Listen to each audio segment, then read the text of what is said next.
What's up, guys? Welcome to Daily Dose of Reddit. This is your host, Zach, and today's subreddit is r/AmITheButthole. Alright, this story's called, Am I the Butthole for Offering to Hire a Caterer/Planner for a Fancy Dinner Party Instead of Planning it all myself? Okay, I've been married to my wife for almost 15 years. A few years back, we went through a rough patch. I was working long weeks trying to move up in my field, and we made the joint decision for her to be a stay-at-home mom. And though I was working 6 days a week, I tried to give my wife as much free time as possible. Still, things were rocky, and after 18-ish months, she started saying she wanted to be more social. We moved out of the country a little before we had our twins, so it was understandable. Being dumb, I decided to surprise her with a dinner party. I invited some guys from work and their wives over, all without, considering that someone would have to host this dinner party and that someone would end up being my wife. Don't worry, I accepted the responsibility of being dumb. Nevertheless, my wonderful wife did put together a lovely dinner party and discovered a love for planning events. A few months after, she decided to go back to school for hospitality so that she could be an event coordinator. We arranged for part-time care of our girls, and after graduating, she found a job in her field. 5 years later, she's moved to another company and is currently up for a promotion and has been schmoozing her bosses and high-level clients, and she wants to have a party at our new home. Here's where I might be the butthole. Since I've been working so many fewer hours in the last 2-ish years, I'm home earlier than my wife is, and a lot of my work can be done remotely. So she would like me to handle planning and set up for the dinner. I'm fine with this. However, I am not good at planning events. I'm the guy who hires someone like my wife to plan parties for them. I'm happy to hire a caterer and someone who can put some tablecloths and random vases of flowers around to make the place look nice, but I don't have an eye for those kinds of things myself. After offering this, my wife acted like I'd just shown Nanny Ruth the family jewels, saying how horrible it would look if I hired her company's competitor to come host a party at her house, that I had to do it myself. I was a little miffed, but the girls were in the living room in earshot, so I told her, alright, well then I'd need her to at least give me a checklist of things to do. Well, that turned into how I clearly don't respect her or her profession. I've always looked down on her for not being as smart, how I don't pay attention to her job, or I'd know what went into planning a party and I'd be able to handle a simple dinner event. I honestly had no idea what sort of minefield I had just walked myself into.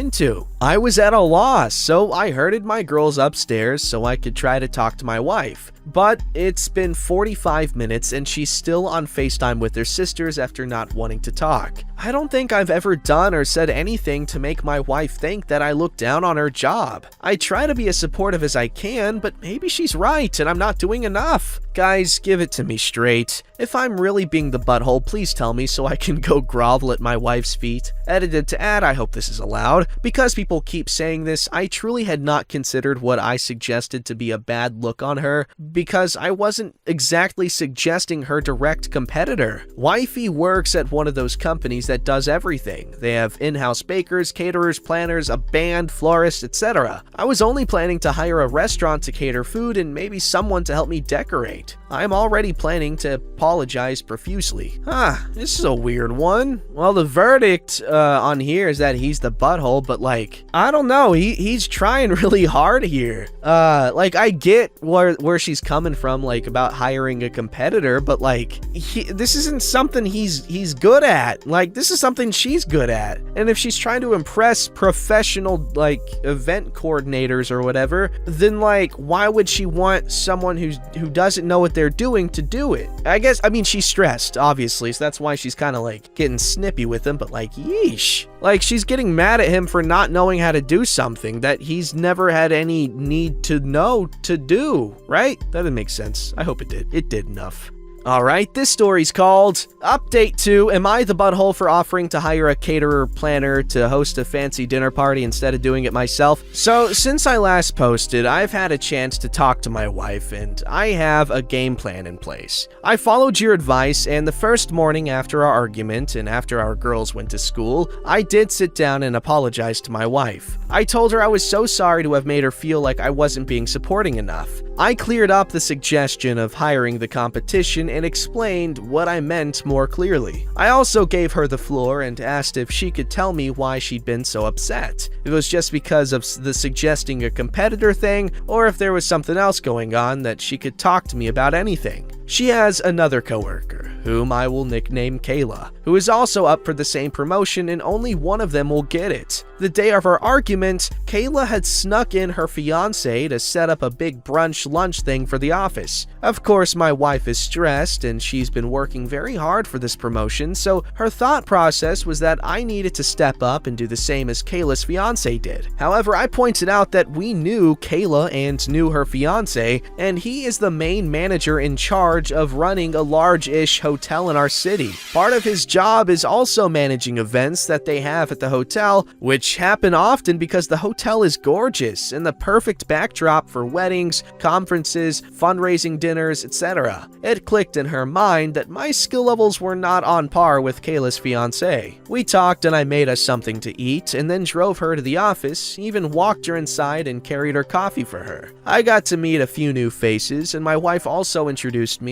to the newest member of her team who is still learning the ropes. With my wife's prior approval, I asked the new team member if he'd be willing to let me hire him just as a consultant on a dinner party. I need a little help with the color schemes and flowers, as I'm red-green colorblind. You all were right about the communication being lacking and how I was being insensitive about suggesting a competitor, even if it wasn't exactly my intention. Circling back to communication, I also severely underestimated myself and my abilities and was writing it off as something I just couldn't do rather than a puzzle to work out with some effort. So yeah, it ended up just being my stupidity and lack of clear communication with my wife, and partially a little over expectations for my wife, but with me, as much as she's been working and as stressed as she's been, it's completely forgivable. I just wanted to update you all and thank you for helping me see that I was way underestimating myself. I thought I was supporting my wife in every way I could, but I was failing in the way she needed me and the way it counted. We've rectified the situation, and I'm now confident that I can pull this dinner party off, with a little help here or there from my consultants and Pinterest. Thank you so much. Hey, there we go. You just had to talk to each other, and it's all worked out. Good stuff.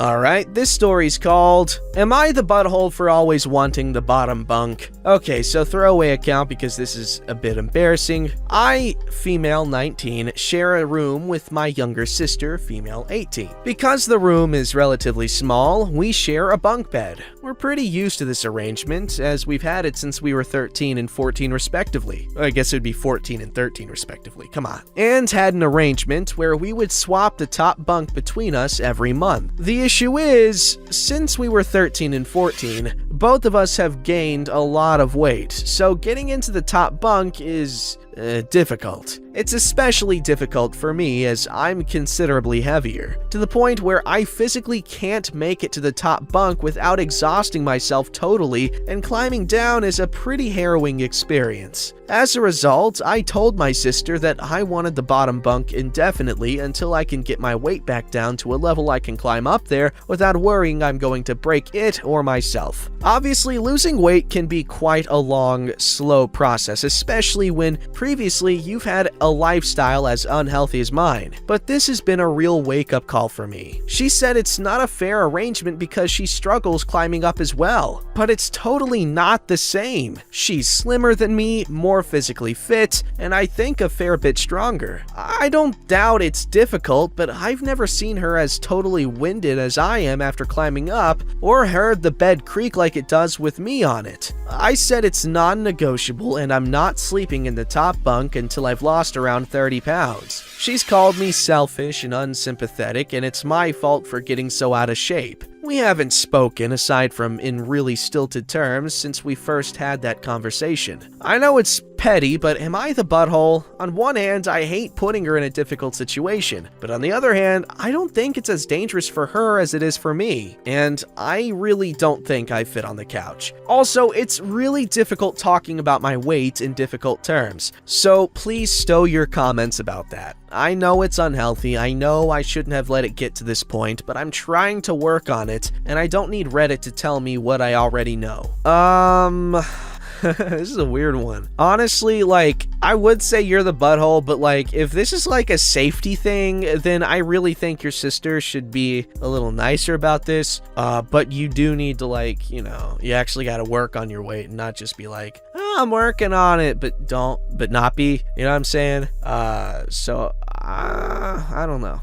Alright, this story's called Update! Am I the butthole for always wanting the bottom bunk? Okay, so a while ago I posted this. I got told pretty decisively that I was the butthole, which was hard to take, but looking back on it was right. Posting was one of the most humiliating things I've ever done, and I was just super depressed at the time due to various things, so maybe my judgment was off. Anyway, after beefing with my sister for a couple of days, I apologized to her and agreed to sleep on the floor. Genuinely a low point in my life, being too fat to climb into bed. But luckily, that was as low as things got. After a few nights on the floor, I started trying to eat right and take some gentle exercise, then moved on to more regular intense exercise. And I'm happy to say that in the 3 months since I posted, I've lost almost 50 pounds. I'm still overweight, but I'm no longer obese and can now climb into the bunk bed without getting winded or worrying I'm going to crush someone. My sister has also started losing weight, so who has the top bunk is getting less of an issue. But damn, it feels good. I'm moving out in a few months, and I promise I'm going to do it as a woman who can sleep in any top bunk she has to. Yo, it's badass. Well, I'm glad OP took responsibility and, you know, did what needed to be done.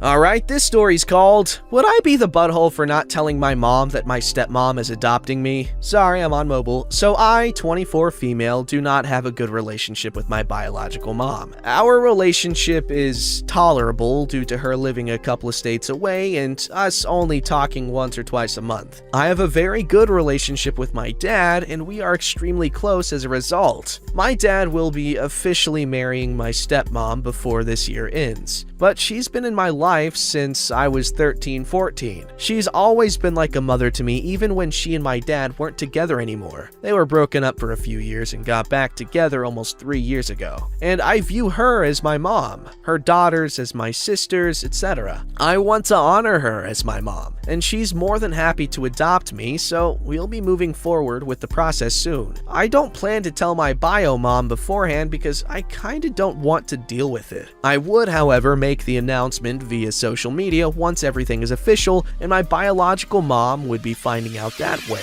Where I live, the bio parents don't have anything to do with the process once it's an adult adoption, so would I be the butthole if I say nothing to my mom, a bio mom, beforehand, and just let her find out about my adoption via social media? Edit. Thank you for all the comments and judgments. I read and took into consideration each and every one of them. While the general consensus seems to be that I wouldn't be in the wrong to not say anything, I've decided to give my bio mom a heads up prior to posting the news on social media. I'm gonna wait till everything is official to tell her, and I will post an update at that time. Update 1. So we finally started moving forward with the adoption process. We filed the petition for an adult adoption and paid the filing fee. I got my consent letter notarized today. There's just a few more papers to do later. Stepmom and dad are super happy and excited about it, especially since they're going to be officially married in a few months. My dad had a stroke due to that which shall not be named, so the wedding got pushed back. The average turnaround time to be completely finalized is supposed to be 60 to 90 days. I'm hoping that is still the case despite the current circumstances of the world. I still haven't said anything to my bio mom yet. I'm waiting till everything is official. It's not much of an update, but it's something for everyone that cared enough to comment last time. That is so sweet, and I don't think you're the butthole here, and you're being nice by letting her know it all, I guess, given that she's not in your life kind of at all, but you know, yeah. Alright, this story is Update. Would I be the butthole for not telling my mom that my stepmom is adopting me? Background summary. My stepmom and I, 25 female, decided to go through with an adult adoption. I was torn about it if I should tell my bio mom about the adoption or not. Bio parents aren't required to be notified for adult adoptions in my state. So the adoption hearing was this past Thursday. It was meant to be last month, but got pushed back due to the freak snowstorm we had. It was online through Zoom, and it only took 10 to 15 minutes speaking to the judge and getting the paper signed. After that was done, I called my bio mom and spoke with her about our relationship before finally telling her about the adoption. I told her that my decision wasn't meant to be malicious or hurt her in any way, that it was something something that would make me happy and that it didn't mean we couldn't still have a relationship. She took the news pretty well and said that she'd always love me and be my mom regardless of what a piece of paper says. The call ended on a good note, and I'm hoping that things will stay that way. My parents and I, along with my significant other and son, then had a yummy celebratory breakfast and an overall great day. We didn't post about the adoption on social media until a few hours after my bio mom and I had our conversation, but we did get an outpouring of love from friends and family once we shared the news. I know I originally anticipated this update being filled with lots of drama, but I'm happy to have been wrong, it seems. Edited to add, since some users thought this should be included, before telling her about the adoption, I did discuss with her my hesitation at letting her have a relationship with my son during our conversation regarding our relationship. I did also make it clear that if my rules and boundaries regarding me and my child weren't followed, she wouldn't be in his life. Edit 2. Thank you to everyone for the kind words, support, and awards. It truly means a lot. This is a sweet story. Pretty good ending. I dig it. Don't forget to like, subscribe, and hit that bell to never miss an episode.